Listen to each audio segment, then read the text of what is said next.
Hey, thanks for joining me. Once again, continuing my theme this week of just things that are a little bit different than the normal stuff that I've done.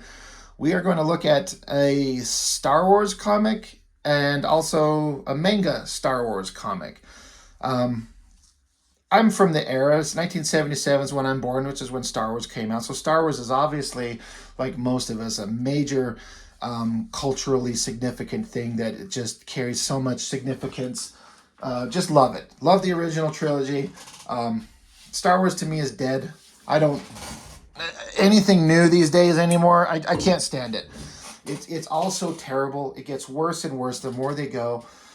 I should really just not even, because if I get started on that whole subject about how Disney's just fucking ruined Star Wars, I'll just get pissed off.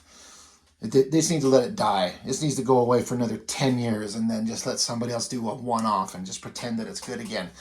But anyway, I never particularly cared for... the only thing I liked about Star Wars was the movies. And I knew when Disney bought Star Wars, everyone was up in arms because they jettisoned the expanded universe, the books, the comics. I did not give a fuck because I didn't read any of them. I'm not saying that means that I thought that the material was bad. Absolutely not. I never read any of it. I don't care. For me, Star Wars is interesting because it carries a visual component and a sound component that requires it to be awesome to me. The special effects of the spaceships and the lightsabers and the monsters and with an incredible John Williams score, that makes Star Wars. Drawings on paper, not as interesting. I don't care. So why in the fuck do I have this? Well, I was just digging around at a comic shop somewhere, and so this is issue 1. There's 4 of them, and I'm not going to be able to get them all in screen here. But somehow I came across the 3rd one, and I just picked it up because why not? You got the cover artist, I believe, is Adam Warren, and I like his work, but it's not enough to make me want to get something. But he does not draw this book. He did the covers. The artist is this, if I pronounce this correct, Shinichi Hiramoto.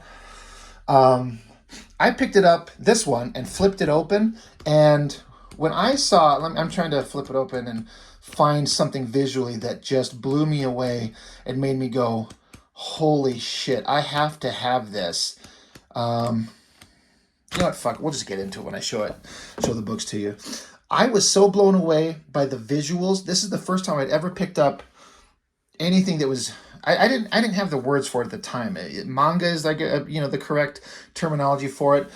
But I didn't care for any of that stuff. I didn't get it. I didn't like it. I didn't understand. I just did not get it. But picking up these, not knowing who this guy was, I was absolutely blown away by the visuals in this. I could not believe that stuff could be drawn like this. For all my loving of Jim Lee and Liefeld and McFarlane and all the other guys that started coming up, like Alex Ross's and Joe Quesada's, and I was learning to love Matt Wagner and Mike Mignola and all these guys, but then to see Japanese artists doing this manga stuff, holy shit, I suddenly got how good it could be. One of my things that is, well, before I get into that, this shouldn't be a surprise to most people, but the size of this book, I actually had to reposition my camera just for scale. Here's a regular comic book, like an American comic book. So you can see, like, they were both balancing on the same edge here. But it's not significantly, but it's shorter and not as wide as a regular comic book. But, we'll get into... I can't wait to get into this one, the Mignola issue of X-Force. I'm excited for that one. But, so yeah, they're small, so I had to reposition to get in closer on this. I mean, my giant hands are even covering it. But, again, Adam Warren, he's a great artist, but when you get into these books, and they're not in color, they're black and white, but also this gray tone stuff. They also point out somewheres... Let me check in the... Maybe I passed... Oh, yeah, no. They point out that, and again, most people knew this, but we're just going to mention it, that in Japan, they read books like we go like this, but their books are made to go like this. For whatever reason in the universe, this is how it is. They go this way. So to format it correctly for us, they basically had to take all the artwork and flip it, do the mirror image. So you'll see that the Millennium Falcon, for example, you got the cockpit on the side that's supposed to be on. It's always on the opposite side that you're used to in the movies. So that's why they're shouting it out here, just so you know. It's a translation, and so they had to, change it, the format, so you can understand it. And even the the wording, they have to redo all that. So sometimes the wording is broken up a little bit differently because the bubbles were formatted for the Japanese writing. And a lot of this doesn't really matter in that most of the characters, and especially the spaceships, are symmetrical. They're kind of evenly balanced, except for the Falcon, which has that weird design element of the cockpit way off to the side. So that stands out. But that being said, what a great way to start the book. Just like the movies. Boom. Just look at this. I have no idea what the fuck that says. I don't care. Visually, holy shit, that looks good. And then it's so cinematic, using up the real estate, even just putting it off to the side, having space over here. And the thing is I'm so familiar with Star Wars, all the original trilogy, The Return of the Jedi. I hear the music. I can see the movement of the text. And then once you get into it, another thing that was really important to me that sold me on these is, I've talked about this in a different book. I did that X-Men Star Trek crossover, and I was talking about in there how I'm a big fan of Star Trek as well. I'm a big fan of vehicles in science fiction, and it's so hard to draw them correctly, to get them. They have to be, for me, visually, they have to be in correct perspective. All the parts have to be drawn exactly straight, and they have to look right, and it's hard to do. And some of these big ships are such a pain in the ass, and so many artists fuck that up. This guy, he gets it flawlessly perfect. An example, I see that and I went, holy fucking shit, somebody drew this. Now, I wouldn't be surprised if this is one drawing and then kind of reproduced, because they look like the same ship at obviously their Star Destroyer is the same ship, but like the exact same angle. But he drew one and then probably just reproduced it and added it here and here. Why not? This has the epic, as close as you can get in a visual medium to the visual grandeur and amazement of the movies. They look perfect. And if you get up close, this is something I do in a lot of my work. The details are kind of just a mishmash of lines of technological nonsense. And I heard somebody once refer to it as implied detail.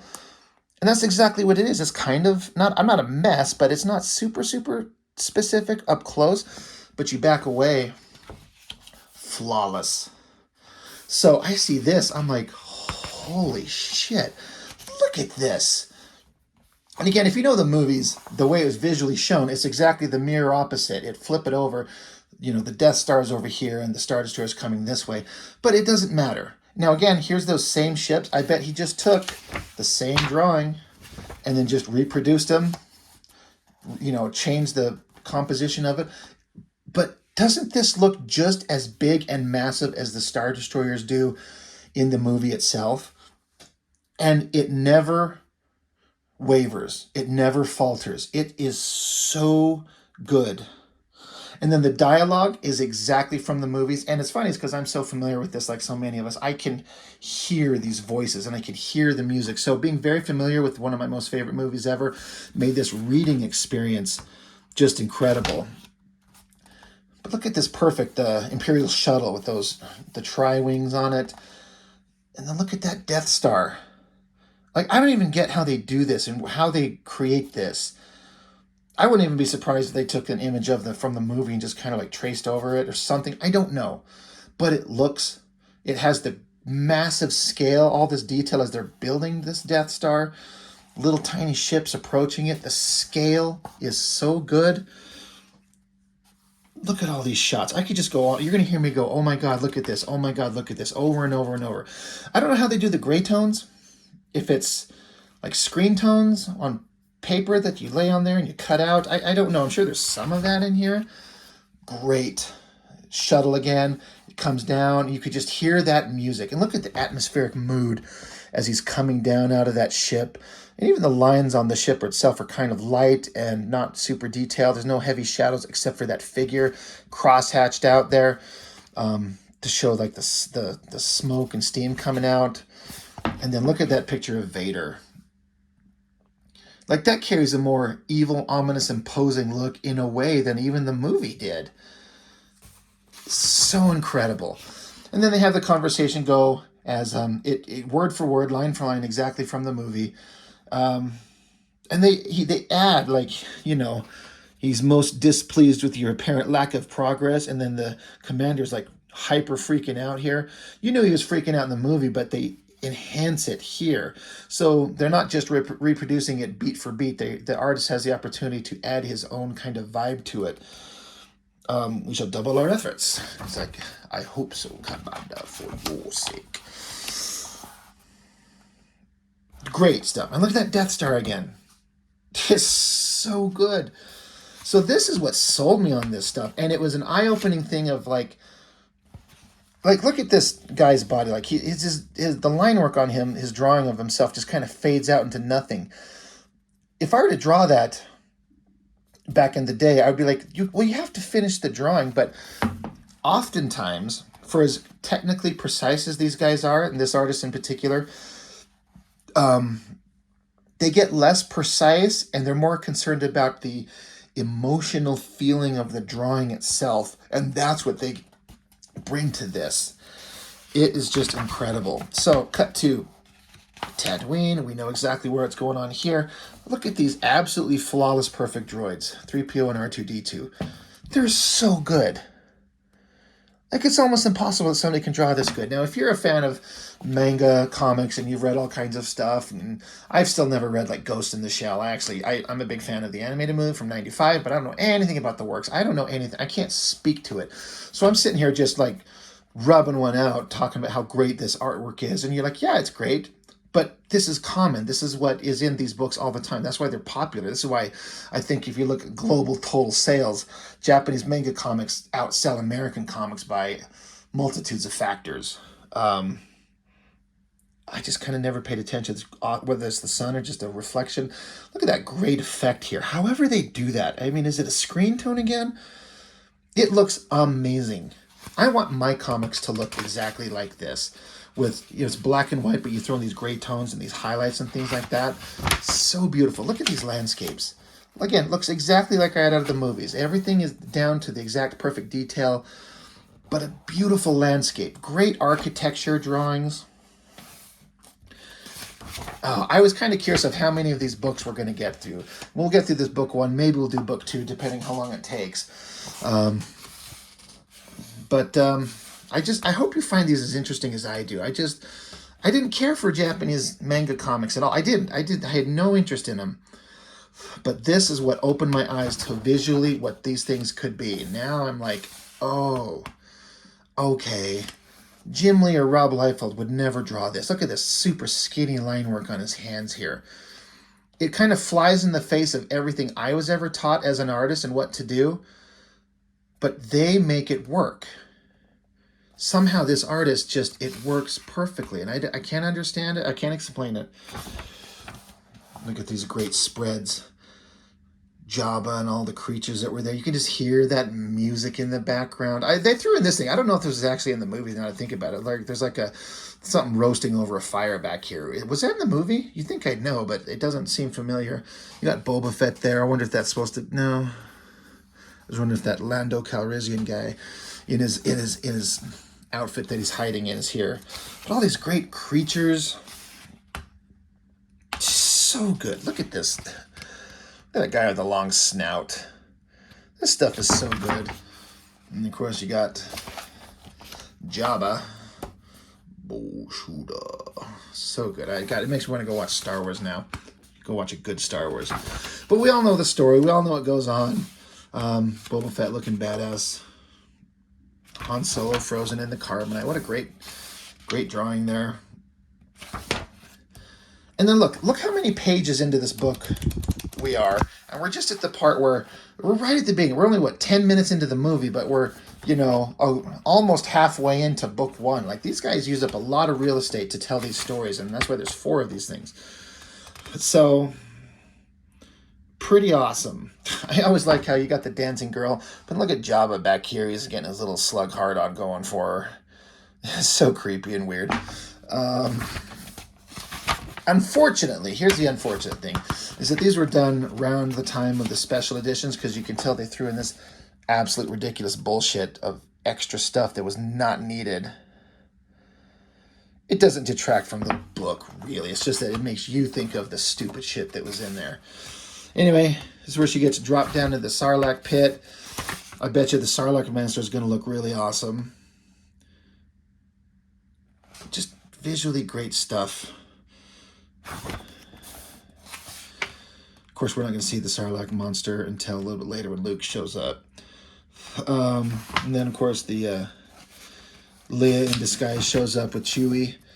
That whole scene, all of this stuff looks so good. I'm just going to be repeating myself. Doesn't it look great? Doesn't it look great?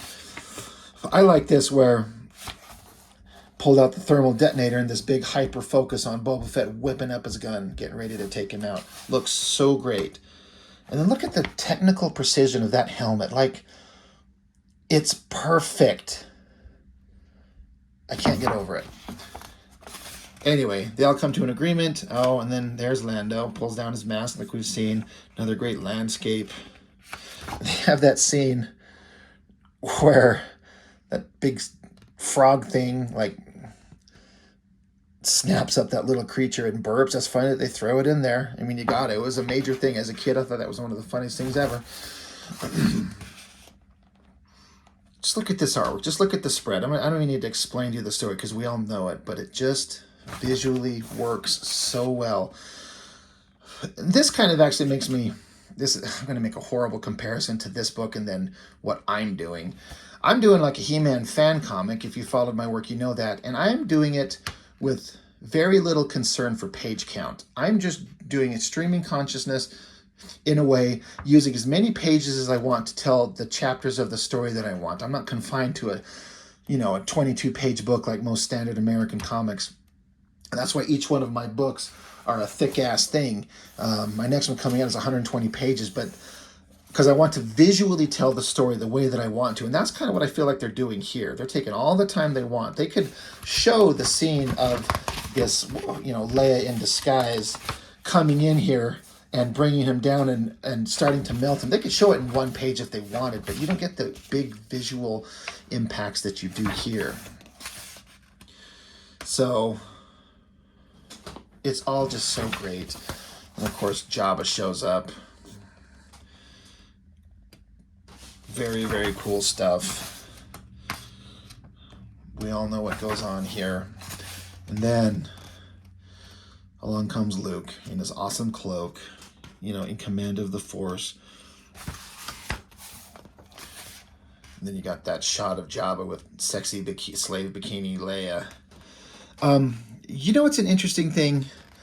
This is something that I remember noticing as a kid, and I don't know if, other people must have, but when Luke is standing there in one scene, for sure, how he's like, I must speak with Jabba. Do you see how he's got his hands here?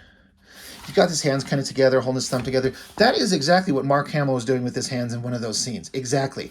And then in this scene right here, was it Bib Fortuna? He's like, you will take me to Jabba now. And he's like, I'll take you to Jabba now. But he does this hand gesture in the movie exactly like that. This is a guy who's paying attention to Luke pointing with his finger and the other guy gesturing exactly like that. I remember noticing it as a kid. For some reason, the hand gesture stood out to me. And then to see it in the book, holy shit, these guys are good. There's Luke again doing that hand thing. Like, go if you don't believe me, if you haven't seen it, go look. He's standing there holding his hands like that. It's unnecessary. You don't have to do that. And they don't always do the same kind of like exact hand gesture poses throughout the rest of the book. But in this scene, the guy paid attention to that. And I think it's great. And then the whole attack on Jabba, he gets knocked down into the thing. Everything's freaking out. This is where we're going to see the Rancor. Yep, that looks pretty damn awesome. Looks really good. This hand flying forward, grabbing onto the little piggy pig guy. I love this shot of him eating him. It's so gross and awesome. Everything about this is just visually incredible. And then when yeah, Luke, just ogling the artwork here. It looks so great. And look at all the pages dedicated to this battle, this fight. Like, they're not wasting, they're not trying to, let's compress it down and we got to get through this. We're having a page limit count. Let's just tell the story that they want to tell. And this thing where it slams down and kills the monster. I love the Jabba freaking out picture. That looks really cool. And he's just absolutely losing his fucking mind.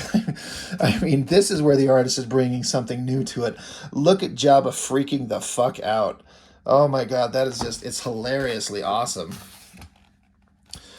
And of course, we're going to do the whole scene where we take him out and we're going to feed him to the Sarlacc pit. And holy shit, look at those banthas. Look at those things. Look at that landscape and those creatures. It's so fucking good. There's nothing that could be done to that would make it better. Not color, not nothing. Big visual, awesome ships and everything like that. Instead of a big dark blur, I see a big light blur. There's nothing to see. I used to live here, you know. You're gonna die here, you know. Convenient. So, all this shit. Oh, they even got the stupid, like, again, special edition with that, like, stupid beak thing coming out of the Sarlacc pit. Totally unnecessary. The artist makes it work, though. This is your last chance. Free us or die. And then, what a great moment to end the book on. So he gets out there, and you can almost hear that music starting up, that great John Williams score.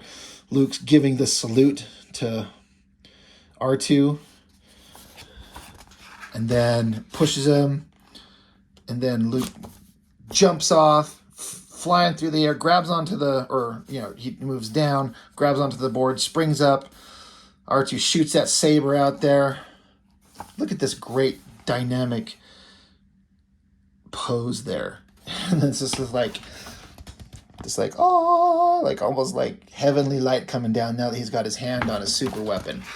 He lands, he chops some motherfucker in half. They get more violent in this. If you notice in Return of the Jedi, especially in this scene, whenever it's like the lightsaber is like a baseball bat. He's just kind of tapping people with it. I mean, it kind of has a sound effect of like it's hurting, but this one, he just fucking cuts this dude in half, right? Look at him just come down and just chops a motherfucker into pieces. Love that. And then that's where it ends. To be continued. That's the end of book 1. So good. So that's book 1. You know what? We're going to do book 2 because I'm having a great time. And Jesus Christ, where did I set them? Oh, there they are. Book 2. Let's get into it. Let's keep going with these things. Same thing, starts out that way, giving you, you know, if you're a new reader, this is your first time that manga, you know, reads differently. Star Wars. Continuing on with the incredible battle, the great landscapes, the vehicles. Great, great, great stuff. Lasers blasting down, Boba Fett showing up. He's like, I'm going to be a bad motherfucker. I mean, you hope he would be. Unfortunately, he dies like a little bitch in the movie. But they make him pretty damn interesting. He gets down there, points the gun at Luke, got the drop on him, but no, this is Luke. Chops that shit in half. I mean, this battle between these two guys, it was pretty good in the movie, but it works really well visually here. And just look at the action and movement. These little tiny panels, how the borders are all, they're not straight across. They're all, the borders at different angles and stuff like that. Oh, it's so cool. Where Luke jumps across from the one to the other guys. You got, you know, what's his name hanging down in there. He's going to get, you know, eaten up until they pull him up there. Look at the, you know, the lightsaber blocking laser blasts. It's just all so good. Look at this. He deflects the laser and blows a guy away. I wish the movie was as violent as this was. All right, here's the scene. Boba Fett swings around, catches him in the back. His rocket engages, blasts him off to the side, goes zinging by. Luke doesn't give a shit. He's busy. He slams into the thing and tumbles down into it. Like, they even give it some kind of dramatic, like, holy shit. He's tumbling down, the close-up on his face. He's reaching up. That stupid beak has got him and drags him down. And look at this giant, it's like a giant shot of his face mask. And they're the panel borders. Really, really fucking awesome. This was so cool. And it gives a more kind of dramatic, like, oh shit, he's gone, you know, rather than he just gets bumped into and falls into the hole. Oh, he was the coolest character you've ever seen in Empire, and now he's dead. Jabba ain't having that. He's pissed off. Look at this, even this funny kind of crazy drawing of Han Solo here. And Chewie just freaking out. It's so funny. So great. But yet the battle goes on. Leia's going to get involved. She's going to start choking out a giant slug. Works really well. Puts her foot up into it and just pulling on it, just killing the shit out of him. I always like this. Like his eye is almost bulging out. Like it works. It totally works. Love it. Luke jumping up onto everything, onto the big speeder. All the motion and action. It's just all so good. Look at the motion lines of this. Got his weapon out. Close up on that. He was going to pop that shit open. He's got it actually holding it backwards. He's got it backwards in his hand. But no, boom, chops that guy. Chops him right in half. He doesn't just, again, watch the movie. I mean, any of you are watching this, I'm sure you're intimately familiar with it. He just kind of taps it up against people like a stick, and they just fall down. They don't chop people in half. I wish they would have. But they got to keep that PG-13 rating, or PG, right? Whatever it was. Hot Leia, choking out some monster. And this was great. I love how they just really, like, the final moments where he's just bug-eyed and she's pulling his close-up on his eyes. His tail stops twitching. He's, like, just flopping around. Look at this hardcore extreme angle on her. Her head tilted back, and she's just cranking on it. That chain around his neck to cinch down to a little tiny thing, and then eyes rolled back, snot and tears coming out. Fucking beautiful. So good. And she's like, oh my God, I did it. Really good. Really, really well done. Oh, and then the creature, they enhanced it a little bit more here. Oh, yeah, okay. So, Lando gets fully grabbed onto, not just by his ankle and being pulled down, like the creature actually gets him and is pulling him in, like it's wrapped up, but then it gets blasted in half, blown apart, and that's where Han got his blaster. So instead of just it grabbing onto his leg and he just kind of zapped it and it made the creature just release his leg, it actually had him, was pulling him down. So I think that was a great enhancement to the story. A lot more dramatic and interesting. Not that it was bad in Jedi, but, they made it more dynamic here. Very cool. So they're just wrapping up the battle. The fight's just been going on and on. We all know what goes on here. Leia's looking badass. She's no pushover. Get the gun pointed at the deck. Look at that giant gun she's riding on there. Really, really good. Then they got to get out of there. Fire the gun. Blow up the base of the speeder there. Really cool. Blows up. They swing down there. They pick up the droids. That's always great. Crashes, explodes. Boom. Look at that double page explosion. I mean, you kind of had to do that. The explosion in the movie was a big thing. And that's great. Just look at that. I'm just looking at the motion of it and the way the rendering technique. I need to incorporate some of this in my drawing. It's very simple, blotchy, like line work shapes with the brush. But if you know where to put all that stuff and then put in like these like shockwave lines coming out of the bottom there. Completely beautiful, believable explosion. And then, cut to, the ship's taken off. And there's a Millennium Falcon in reverse. But forgetting that, it's in perfect perspective. Look at the details on those ships. So good. Look at that X-Wing fighter. Love it. Of course, he's got to take off and go catch up with Yoda. We know where he's going. Got to get back to the Death Star. Good drawing. Not as interesting a Death Star as some of the other, images that we've seen. So that same one up front here. Like I say, it's got the shadows on that one. It looks like a more three-dimensional object. Oh, nothing wrong with that. But look at all the TIE fighters coming on. We know the scene. This is where the Emperor is coming. Holy shit, look at that double page spread. How long do you think that fucking took? I don't know what manga artists draw their original artwork on, what the size of boards are. You know, American comic artists, it's 11 by 17. I suspect these guys draw on different size paper, but this shit is all hand drawn. Look at all these goddamn stormtroopers. They're pretty detailed up front, but then as you go back, they just become a little bit less, you know, basic shapes. But they're all in a row. The guy gridded it out and kept them all in a row. Like, this would have taken some time. That great looking ship. So good. Fuck. So good. But epic drawing. Just absolutely sells the scale and ominous size that is Star Wars. Look at the gray toning, these little highlights in the ground with these lights on like the dock portal. Obviously has to have some kind of like invisible force field to keep, you know, the atmosphere in from space. So this energy bar and these highlights on the ground, really neat. Out come the Imperial Guards. Vader goes to his knee. Another great shot of all these characters. And then here comes the Emperor. Pretty creepy. They have that conversation that we know of about, you know, they need to bring Luke to him. It's important. Look at this great double page spread. Everything is proceeding as I have foreseen. And there's this big, like, creepy space background. Really interesting choice, but it's really a moment to sell you on the evil, dramatic vibe of this guy. Oh, he's creepy looking. It's so goddamn good. Here we are at Dagobah. And that sad scene with Yoda where he's dying and he's reached the end of his life. And so they have the whole conversation that we know. You must confront Vader. Then, only then, a Jedi will you be. Tells him that Vader is his father. Unexpected this is, and unfortunate. Explaining how anger, fear, aggression, the dark side are they. Once you start down the dark path forever, will it dominate your destiny? There is another Skywalker. Look at this great drawing. Like, he gets this crazy bit of information, and then Yoda just dies and vanishes, and then that's how they illustrate the shock of this information to Luke. Really, really, really good. Really neat. Then we have the conversation between Force Ghost Obi-Wan and Luke.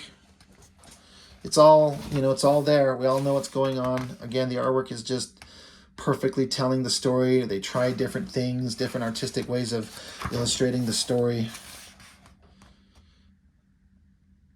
It's just really good. Holy fucking shit, look at this. I mean, this almost, I mean, is this a still shot that they took from the movie and then like added some layers over it? I don't know. If it is, I guess it detracts a little bit from the amazing drawing that the guys do. But in terms of visually looking fucking incredible and showing that these giant ships in their perfect exact detail with lighting on them, this looks amazing. Look at that. It's just so good. I am blown away by everything that I'm seeing there. Again, I don't know if this is some kind of like photos from the movie and then they kind of throw some filters over it. Maybe. I don't know. But then we get back to, here's the guy drawn. Look at these Mon Calamari. Look at those giant fucking ships. They're so good. I can't imagine trying to draw these things, but it's absolutely amazing. So we all know the scenes. The team's kind of getting back together. Luke and Han are, you know, the team's back together after the end of Empire. Lando's back with the group.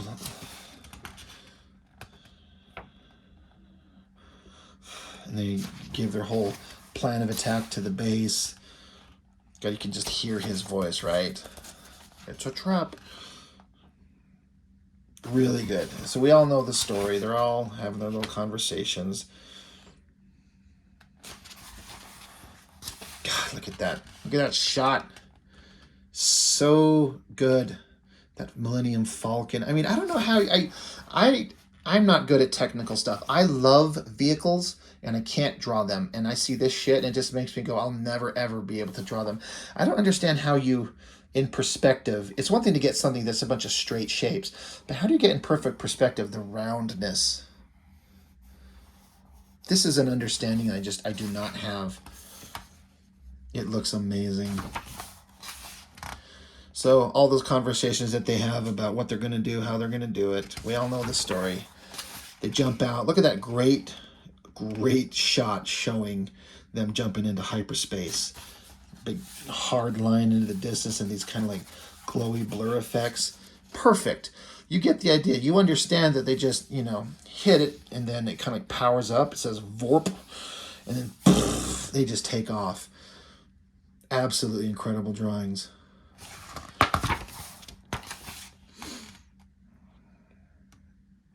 More of just great stuff. Look at this giant. Look at the Super Star Destroyer next to the Death Star.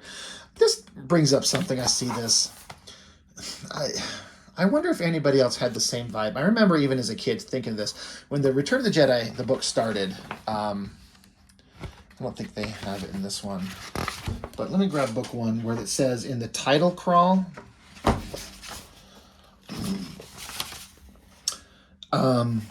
the Galactic Empire has secretly begun construction on a new armored space station, even more powerful than the first dreaded Death Star. I also believe that it was said that so they say it's more powerful, but it's also supposed to be bigger.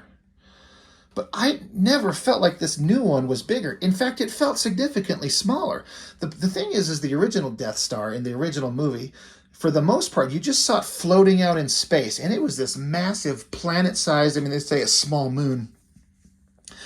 But they also show the new Death Star here in Return of the Jedi. It's always floating around this planet. So it looks like a small moon, sure, but it felt smaller. And then we saw the original Death Star actually blow up a planet. In this thing, all you ever saw it do was blow up some spaceships. So it's a little bit of contradictory thing going on where it says it's bigger and more powerful, but it looks smaller and only blows up spaceships instead of planets. Does that make sense? Does anybody else see what I'm talking about? It's kind of irrelevant to anything, and it is kind of weird from a storytelling perspective to have one Death Star and then just build another Death Star. At the time, I did not care. I don't know how you have an amazing original 1977 Star Wars movie, not have them build perfectly to the end of blowing up to the Death Star, but have that thing survive and have it last until the third movie. They could have had them blow up big chunks of it. Maybe instead of being in construction, this is the damage from it, and it had to get away, but it was still there, and then they had to show up and finally destroy the thing finally. So, whatever. That's just a little random tangent. They're going on. They got to get down to... Endor, do their whole thing. Vader is sensing Luke's presence. Look at that giant ship and this drawing of, like, you got the Super Star Destroyer and then the little Imperial shuttle and then the pictures of the guy standing here. And it's silent, There's no goddamn words here. But you know what's going on, that they're sensing each other. He's endangered the mission. He shouldn't have come. And Vader's like, no, I know what's going on. I got this. And look at this ridiculous, like, expressions on them. Yeah, we made it, girl. And then the shield's down, Death Star. They fly down into the planet. End of book 2. So that's enough for now. We've got books 1 and 2. I think we'll probably do books 3 and 4 here relatively soon. Maybe not this week, but I want to finish these up. They're so good. I can't get over the amazing artwork. It makes me feel like I need to work harder. There's way more techniques and abilities in comic art visual storytelling that are available for us to do. I've been kind of expanding my stuff and what I do on my own a little bit, but when you see stuff like this, it just makes me feel how small and insignificant I am compared to this guy and the guys that do work like this. Absolutely amazing work. So anyway, that's all I've got for this one. I appreciate you watching. As always, thank you for checking out my videos, and I will see you next time.